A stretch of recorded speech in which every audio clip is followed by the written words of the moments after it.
Destra aeroporto. Destra aeroporto.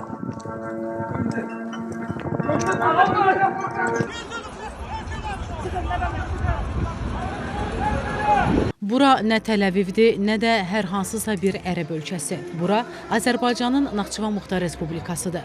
Burada nə ABŞ bazası var, nə də İrana təhdid yaradacaq hər hansı bir təhlükə. Ölkəmizin suverenliyinin pozulmasına yönəlmiş bu dronların hədəfi isə məktəb və hava limanıdır. Uşaqları çıxardı! Yəni bütün hallarda mülki şəxslər.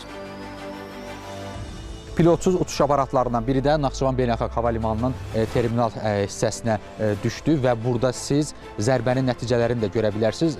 Lampalar yerindən qopubdur və binanın fasad hissələrində bəzi uçmalar, tökülmələr də müşahidə olunur. Müdafiə Nazirliyinin açıqlamasına görə İran Silahlı Qüvvələri tərəfindən 4 pilotsuz uçuş aparatı Azərbaycanın Naxçıvan bölgəsinə doğru hücum aktlarını törətmək üçün yönləndirilib. Onlardan biri Azərbaycan ordusu tərəfindən sıradan çıxarılıb, digərləri isə mülki infrastrukturu, o cümlədən dərs saatlarında orta məktəb binasını hədəfə alıb.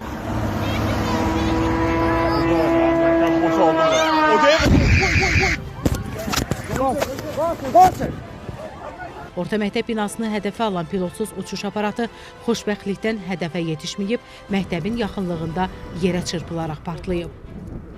Şəkərabad kənd məktəbinin tam yaxınlığına düşüb və yerdə gördüyünüz kimi təxminən 2 metr dərinliyində bir çuxur açıb. Qeyd olunanları nəzərə alaraq İran İslam Respublikasının silahlı qüvvələrindən aşkar inkarçılığa son qoymağı, baş vermiş hadisəyə görə üzrxahlıq ifadə etməyi və İranın aidiyyatı qurumları tərəfindən günahkarların cəzalandırılmasını gözləyirik deyə Nazirliyin açıqlamasında qeyd olunur.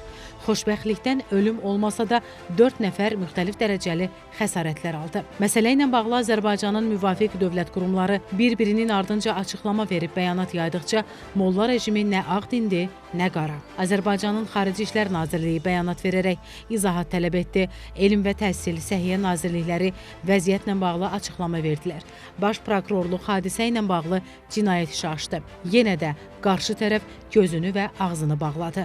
Azərbaycanın dost ölkələri bir-bir Xarici İşlər Naziri Ceyhun Bayramova zəng vuraraq bəyanat verərək Naxçıvana İranın dron hücumunu qınadılar. Tehran isə susmaqda davam etdi. Ötən gün İran İslam Respublikasının Naxçıvana, istər hava limanına, istərsə də Şəkərabad kənd məktəbinə pilotsuz uçuş aparatları ilə hücumu beynəlxalq hüquqda ən ağır cinayət sayılan sülh əleyhinə cinayətdir. Bu həmçinin BMT nizamnaməsində güc tətbiq etməmək və güc tətbiq etməklə hədələməmək prinsipləri ilə daban-dabana ziddir və bu prizmadan da qiymətləndirdikdə aşkar təcavüz aktıdır. Bilirsiniz ki, təcavüz aktının qiymətləndirilməsi ilə bağlı BMT Baş Assambleyasının aidiyyatı qətnaməsi var və həmin qətnamədə də bombardıman edilmək, yəni silahlı qüvvələrdən digər dövlətə qarşı istifadə etmək, indiki halda pilotsuz uçuş aparatları ilə hücum birmənalı şəkildə təcavüz hesab olunur. Prezident İlham Əliyevin sədrliyi ilə Naxçıvana edilən dron hücumu ilə bağlı Təhlükəsizlik Şurasının iclası keçirildi. Dövlət başçısı çox sərt danışdı. Əslində bu, yaranmış vəziyyətə uyğun bir ritorikadır. Prezident İran tərəfindən Azərbaycan ərazisinə, Naxçıvan Muxtar Respublikasına dronlarla hücumu terror aktı kimi qiymətləndirdi. Dünən törədilmiş bu terror aktını qəti surətdə pisləyirik və bu xain əməl olmaqla yanaşı, eyni zamanda bu siyasi hüquqi baxımdan necə deyərlər, qınanılası və şiddətlə qınanılası bir əməldir. Burada isə deməli hava limanının mülki infrastrukturunun sıradan çıxarılması, mülki digər infrastruktura, məktəb istiqamətində bu dronların atılması heç cür anlaşılan deyil. Nə insani münasibətlər, dövləti münasibətlər baxımından, nə hüquq baxımından, nə siyasi qiymətləndirmə baxımından və bu təbii ki biz qətiyyətlə pisləyirik və buna son qoyulmasını tələb edirik və bu tələbi cənab prezident səsləndirdi və biz də bu tələbə qoşularaq bunu bir daha bugün yenidən gündəmə gətirdik. Prezident bir sıra vacib məqama toxundu. O hadisə ilə bağlı diplomatik kanallarla İrandan izahat tələb etdi. Üzr istənilməsini gözlədiyini bildirdi. Azərbaycanın ərazisi, nə quru, nə hava məkanı İrana qarşı hər hansı əməliyyatlarda istifadə olunmayacaq.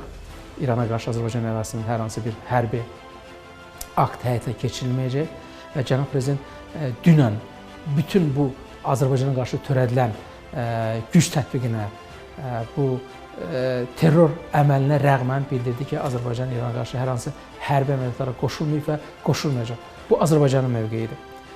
Bu cənab prezidentin dövlətimizin başçısı kimi, Müzəffər Ali Baş Komandan kimi səsləndirdiyi bir mövqedir. Bizim tələblərimiz çox aydındır. Yəni İran tərəfindən gözləyirik ki, izahat verilsin, araşdırmaya başlanılsın və bu məsələyə məhsul olan, bu cinayəti törədən şəxslər məsuliyyətə cəlb olunsun. Əks təqdirdə törədilən əməl İranın dövlət məsuliyyətini yaradır. Bu isə iki tərəfli münasibətlərə böyük zərbə deməkdir. Və bu şərəfsizlər, bizə qarşı bu terror aktını törədənlər peşman olacaqlar. Bizim gücümüzü sınamasınlar. Bizim gücümüzü sınamaq istəyənlər, onların başı yarıldı dəmir yumruq vasitəsilə. Bugünkü hadisə də eyni nəticəni hasil edəcək. Bir yandan dar gündə çətinə düşəndə Azərbaycandan xahiş et, Beyrutdakı diplomatlarını xilas etmək üçün Azərbaycana yalvar, o biri yandan isə Azərbaycanın ərazisinə hücum et, mülki obyektlərə zərbə yendir. Bunun adı şərəfsizlik deyil, bəs nədir? Onu da bildirməliyəm ki, bugün səhər mənə məlumat verilir ki, İranın Xarici İşlər Nazirinin müavini Bakıya zəng gelir, xahiş edir ki, Livanda qalmış İran səfirliyinin əməkdaşlarını Azərbaycan kömək eləsin, təxliyə etsin. Çünki onların imkanı yoxdur. Mənə məruzə edildi, mən dərhal göstəriş verdim ki, köməkli göstərin, təyyarə göndərin. Hətta onlar dedilər ki, biz bunun pulunu da verməyə hazırıq, dedim ki, lazım deyil. İndi dar gündə biz köməklik göstərməsək, bəs nə vaxt köməklik göstərməliyik? Axı, bütün bunların müqabilində çirkincə, namərdcə, nakişi kimi Naxçıvana zərbə endirmək, bu ləkə onların çirkin və eybəcər simasından heç vaxt silinməyəcək. Dövlət başçısı onu da qeyd etdi ki, silahlı qüvvələr döyüş hazırlığı vəziyyətinə gətirilib. Bu isə o deməkdir ki, növbəti dəfə belə təxribatlar baş verərsə, Azərbaycan bu dəfəki kimi diplomatik nota və xəbərdarlıqla kifayətlənməyəcək. Əslində, Azərbaycan Xarici İşlər Nazirliyinin bəyanatında da bu belə ifadə olunmuşdu. Cavab vermək hüququmuzu özümüzdə saxlayırıq. Həmçinin silahlı qüvvələrin bütün istiqamətləri tam səfərbər vəziyyətinə gətirildi. Bu nəyi göstərirdi? Bu göstərirdi ki, Azərbaycan istənilən təhdid qarşısında çevik və çox sürətli şəkildə böhran idarəçiliyi qabiliyyətinə malikdir. Həmçinin Azərbaycanın güc və imkanları istənilən təhdidin qarşısında dayanmağa imkan verir və dövlət başçımızın dünənki ritorikası da bunu deməyə əsas verir. Bilirsiniz, İranın indiki nankorluğu qarşısında Azərbaycanın artıq bütün versiyalara hazır olması çox vacibdir. Azərbaycan prezidenti dünyada yeganə lider oldu ki, indiki təklənmiş İranın dərdinə şərik olmaq, onlara baş sağlığı vermək üçün İran səfirliyinə şəxsən getdi. İran rəhbərinin ölümü ilə əlaqədar getdi səfirlik əməkdaşlarına və səfirlik əməkdaşları və səfir vasitəsilə İran xalqına, İran dövlətinə baş sağlığı verdi. Amma üzərindən heç 12 saat keçməmiş İran bu xain hücumu təşkil etdi. Bu o deməkdir ki, bir daha deyirik, İran mehriban qonşuluq, dinc qonşuluq, tərəfdaşlıq, əməkdaşlıq müstəvisində irəliləmək niyyətində deyil. Qeyd edək ki, ötən gün Türkiyə prezidenti Rəcəb Tayyib Ərdoğan, Birləşmiş Ərəb Əmirliklərinin prezidenti Şeyx Məhəmməd bin Zayed Al Nəhyan, Latviya Respublikasının prezidenti Edgars Rintkeviç, Özbəkistan Respublikasının prezidenti Şavkat Mirziyoyev, Gürcüstanın baş naziri İrakli Kobaxidze, prezident İlham Əliyevə zəng edərək bu hücumu şiddətli qınayıb və ölkəmizə dəstək nümayiş etdiriblər. Türkiyə prezidenti Rəcəb Tayyib Ərdoğan Ankarada sənətkarlar və sahibkarlarla keçirilən iftar mərasimində Azərbaycan dövlətinin başçısı ilə telefon söhbətindən danışıb. O, Naxçıvana edilən pilotsuz təyyarə hücumunu pisləyib və İrana xəbərdarlıq edib. Azerbaycan Cumhurbaşkanı Sayın İlham Aliyev ile görüştük. İlham kardeşime Nahçıvan Özerk Cumhuriyeti'ni hedef alan bugünkü saldırıdan üzüntü duyduğumuzu ve saldırıyı kınadığımızı ifade ettim. Bölgemizde daha fazla kan dökülmemesi, daha fazla masumun hayattan koparılmaması, gerilimin büyüyerek geri dönülmez noktalara varmaması gayesiyle yürüttüğümüz çok boyutlu diplomasimizi devam ettireceğiz.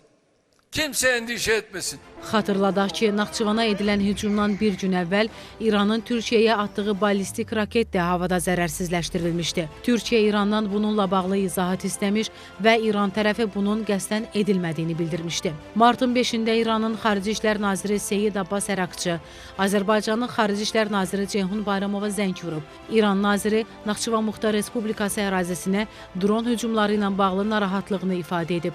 İran tərəfinin və hərbiçilərin bu hadisə ilə bağlı araşdırma başladığını bildirib. İran naziri yaralanan mülki şəxslərə şəfaət eləyib. İran tərəfindən hücumla bağlı üzr istənilməsini, araşdırmaların nəticələrinə dair qısa müddət ərzində izahat verilməsini, bu kimi halların gələcəkdə təkrarlanmaması üçün zəruri tədbirlər görülməsini gözlədiyimiz diqqətə çatdırılıb. Turab Hacızadə, Təxminə Babayeva, İlkin Eylazov, NTV Xəbər.